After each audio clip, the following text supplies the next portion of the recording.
BJP में राष्ट्रीय कार्यकारी अध्यक्ष पद पर नितिन नवीन ने जब से जिम्मेदारी संभाल ली है, उसके बाद से राजस्थान के राजनीतिक गलियारों में कई तरह की खबरें चल रही हैं। इन कई तरह की खबरों के बीच एक ऐसी बात किरोड़ीलाल मीणा ने कह दी है जिससे राजनीतिक पारा बहुत ऊपर जा चुका है। उधर बीजेपी के भीतर भी इधर उधर जाने की चर्चाएं चल रही हैं और कयास हैं। लेकिन आज के सवाल क्या है, सबसे पहले इस पर नजर डालिए। क्या बड़े सियासी बदलाव की ओर बढ़ चुका है राजस्थान?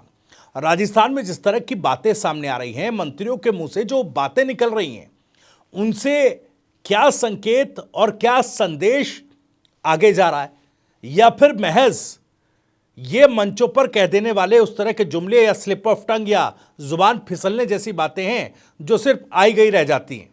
लेकिन कोई भी अनुभवी नेता, मंत्री जब कोई मंच से ऐसी बात कह दे तो फिर सवाल उठने जरूरी हैं कि क्या वाकई किसी बड़े बदलाव की तरफ राजस्थान की सियासत चल पड़ी है। दूसरा सवाल है, किरोड़ी का स्लिप ऑफ टंग है या भविष्यवाणी है? मंत्री किरोड़ीलाल मीणा ने जो बात कही है वो केवल उनकी जुबान फिसलने तक सीमित है, या फिर राजस्थान की राजनीति को लेकर एक बड़ी भविष्यवाणी है? और अगर ऐसा है तो क्या वाकई राजस्थान में बड़े बदलाव आप आने वाले समय में देखने वाले हैं? तीसरा सवाल, आरएलपी की ओर बढ़ा है क्या बीजेपी विधायक का रुझान? दरअसल एक बीजेपी विधायक है जिनको लेकर ये चर्चा चल पड़ी है कि आरएलपी ज्वाइन कर लेंगे। अब ऐसा क्यों कहा जा रहा है, इसके पीछे की वजह क्या है और इस तरह की चर्चा क्यों हो रही है, यह भी समझेंगे। चौथा सवाल यह है कि तीसरे मोर्चे को लेकर क्या कोई सियासी तूफान खड़ा होने वाला है राजस्थान की राजनीति में? इन तमाम सवालों के जवाब आगे टटोलने की कोशिश करेंगे, लेकिन वीडियो में आगे बढ़े उससे पहले आपको बता दें, राजस्थान की राजनीति, उसके सटीक विश्लेषण और अंदर की खबरें दिखाने वाला स्पेशल शो इनसाइड स्टोरी के साथ मैं हूं भविष्य त्यागी। तो राजस्थान में बीजेपी की भजनलाल शर्मा सरकार को 2 साल पूरे हो चुके हैं। इस मौके पर पूरे प्रदेश में बीजेपी जश्न का माहौल तैयार करने में जुटी है। कार्यक्रम, संवाद, रैलियां, मुख्यमंत्री खुद, दोनों डिप्टी सीएम दिया कुमारी और प्रेमचंद बैरवा और तमाम मंत्री इन आयोजनों में शिरकत कर रहे हैं। लेकिन रविवार को जयपुर के ओटीएस में लखपति दीदी राज्य स्तरीय संवादिक कार्यक्रम हुआ जो सोशल मीडिया पर वायरल हुआ और राजनीतिक गलियारों में इस कार्यक्रम ने हलचल मचा दी है। दरअसल कैबिनेट मंत्री किरोड़ीलाल मीणा, जो राजस्थान बीजेपी में एक कद्दावर नेता हैं और महत्वपूर्ण पद पर सरकार में भी बैठे हुए हैं, वो पूर्व में भी कई बार सुर्खियों में रह चुके हैं। उन्होंने अपने संबोधन में डिप्टी सीएम दिया कुमारी की तारीफ करते हुए उन्हें गलती से प्रदेश की मुख्यमंत्री कह दिया। अब भाई सवाल यह है कि क्या सिर्फ जुबान फिसलना था या फिर डॉक्टर किरोड़ी मीणा ने राजस्थान की राजनीति को लेकर कोई सूक्ष्म भविष्यवाणी कर दी है? सबसे पहले आप संदर्भ देखिए। डॉक्टर मीणा ने कहा कि दिया कुमारी ने मुझसे पूछा कि उन्हें क्यों बुलाया गया। मैंने कहा कि उन्हें देखने से महिलाओं में ताकत आएगी। आप एक रानी भी हैं और प्रदेश की मुख्यमंत्री भी। यह बात उन्होंने मुख्यमंत्री भजनलाल शर्मा की मौजूदगी में कही है। सोशल मीडिया पर वीडियो वायरल होने लगे इस बयान के और लोग कयास लगाने लगे। कुछ इसे भविष्य का संकेत बता रहे हैं और कि अगर कभी मुख्यमंत्री बदला गया तो दिया कुमारी को जिम्मेदारी मिल सकती है। लोग ऐसा कह रहे हैं क्योंकि किरोड़ीलाल मीणा ने इस तरह की बात कह दी।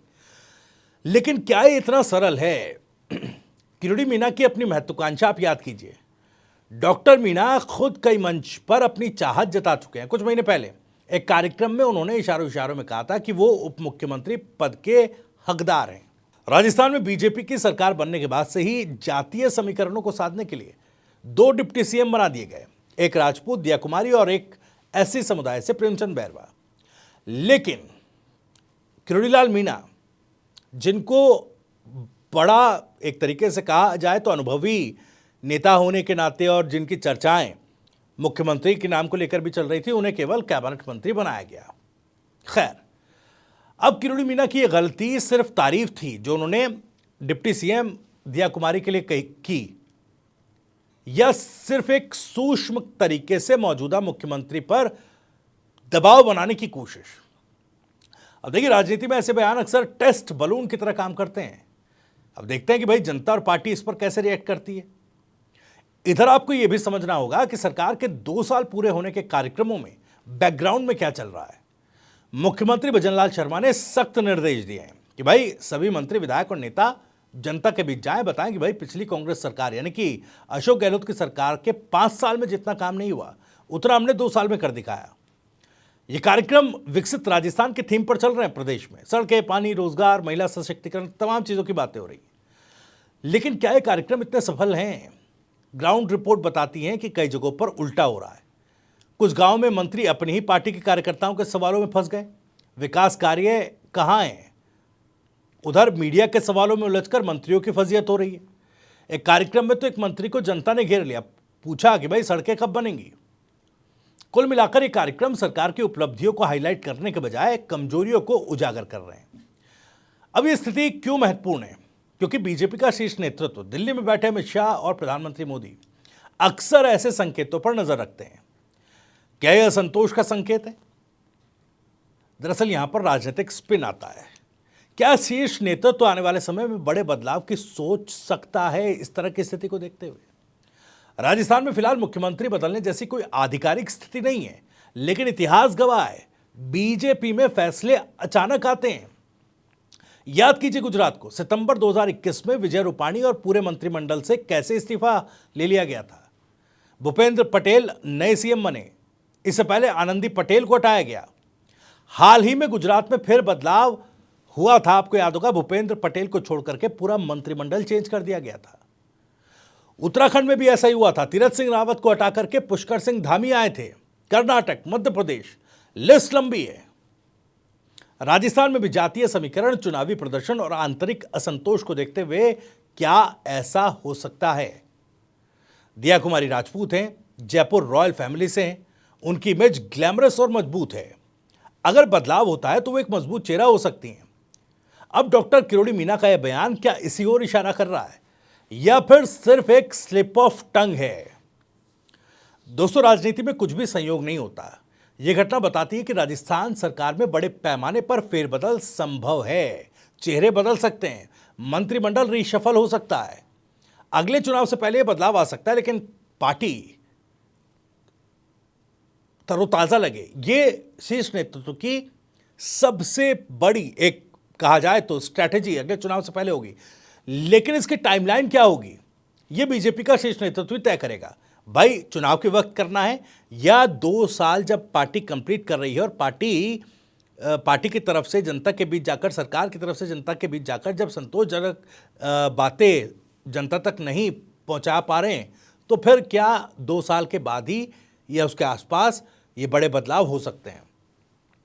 लेकिन याद रखिए, फिलहाल ये कयास है, लेकिन ऐसे कयास जो राजनीतिक हवा को बदल सकते हैं। वहीं ये बात बीजेपी विधायक भैराराम सियोल के आरएलपी में जाने की चर्चाओं की।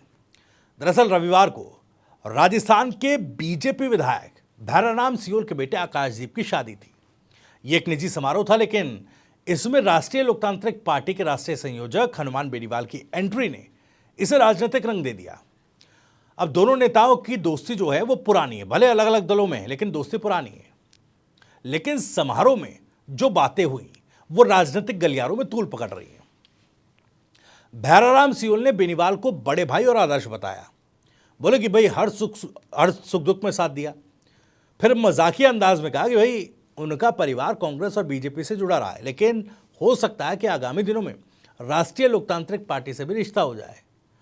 भाई भैराराम सियोल बोले कि मेरे बेटे और मेरे पोते पोतियां आरएलपी से रिश्ता जो है वो रख सकते हैं। अब कुछ लोगों ने कहा कि अगले चुनाव में सियोल आरएलपी से लड़ें, ये लड़ सकते हैं, लोग ऐसी बातें कर रहे हैं। अब देखिए, हनुमान बेनीवाल ने भी इस कार्यक्रम में अपने पुराने किस्से साझा किए। आपको याद होगा कि वसुंधरा राजे से उनकी नहीं बनती थी, लेकिन सियोल के पास आते थे वो। भैराराम सियोल से उनके ताल्लुकात तब भी अच्छे थे। इस पर मजाक में भैराराम सियोल ने कहा कि वसुंधरा को सोने की आड़ पहनाई, लेकिन मुझे सिर्फ अंगूठी दी। सोने की आड़ एक सोने का जो आभूषण है उसको कहते हैं। हालांकि ये सब हल्के अंदाज में था, मजाकिया अंदाज में था, या इससे कुछ ज़्यादा था, ये आने वाला वक्त तय करेगा। देखिए, राजनीति में हल्के फुल्के बयान अक्सर बड़े संकेत देते हैं। भैराराम सियोल बीजेपी के विधायक हैं और ओसिया से हैं, जहां उन्होंने मदेरना परिवार को हराया था, दिव्या मदेरना को उन्होंने चुनाव हराया, लेकिन उनका यह बयान आरएलपी से रिश्ते का जिक्र करता है। आरएलपी हनुमान बेनीवाल की पार्टी है जो जाट समुदाय पर पकड़ रखती है। बेनीवाल लंबे समय से तीसरे मोर्चे की बात कर रहे हैं। बीजेपी और कांग्रेस से अलग एक गठबंधन जिसमें क्षेत्रीय पार्टियां हों। राजस्थान में जाट वोट बैंक महत्वपूर्ण है। 2023 विधानसभा चुनाव में आरएलपी ने कुछ सीटें जीती थी और बेनीवाल लोकसभा में नागौर से सांसद हैं। अब देखिए, ऐसी स्थिति में क्या यह बयान तीसरे मोर्चे को मजबूती दे रहा है? राजनीतिक गलियारों में कयास लग रहे हैं कि सियोल जैसे बीजेपी नेता अगर आरएलपी की ओर झुकते हैं तो बीजेपी के लिए जाहिर तौर पर यह बड़ा झटका हो सकता है। सियोल का परिवार राजनीतिक रूप से सक्रिय है। अगर बेटे या पोते आरएलपी ज्वाइन करें तो यह क्रॉस पार्टी मूवमेंट का संकेत है। बेनीवाल की तीसरे मोर्चे की जो रैलियां हैं चल रही हैं, तीसरे मोर्चे की कहा जाए तो, या जो उनके निजी जो कार्यक्रम होते हैं, रैलियां होती है, उसमें वो तीसरे मोर्चे की बात अक्सर कहते हैं। वो कहते हैं भाई राजस्थान में किसान, जाट और युवा असंतुष्ट हैं। ऐसे में जो ये मजाक इस शादी समारोह में हुआ, क्या ये गठबंधन का ग्राउंड वर्क है? याद कीजिए, राजस्थान में दोस्तियां अक्सर गठबंधनों में बदल जाती हैं। लेकिन क्या यह संभव है? बीजेपी में सियोल की स्थिति मजबूत है, लेकिन अगर आंतरिक असंतोष हो तो शिफ्ट हो सकता है। कुल मिलाकर यह घटना बताती है कि राजस्थान में गठबंधनों की हलचल तेज हो रही है। तीसरा मोर्चा अगर मजबूत हुआ तो 2028 विधानसभा चुनाव में बड़ा फैक्टर साबित हो सकता है। खैर, इनसाइड स्टोरी में इतना ही। इनसाइड स्टोरी में जानकारी और वीडियो पसंद आया हो तो वीडियो को लाइक करें, ज़्यादा से ज़्यादा शेयर करें। आप भी इस मामले पर कुछ कहना चाहते हैं तो कमेंट बॉक्स आपके लिए खुला हुआ है। अपनी बात, सवाल और राय कमेंट बॉक्स के जरिए हम तक पहुंचा सकते हैं। राजस्थान से जुड़ी और भी तमाम खबरों को सबसे पहले जानने के लिए सब्सक्राइब जरूर कर लीजिए। TV9 राजस्थान। नमस्कार।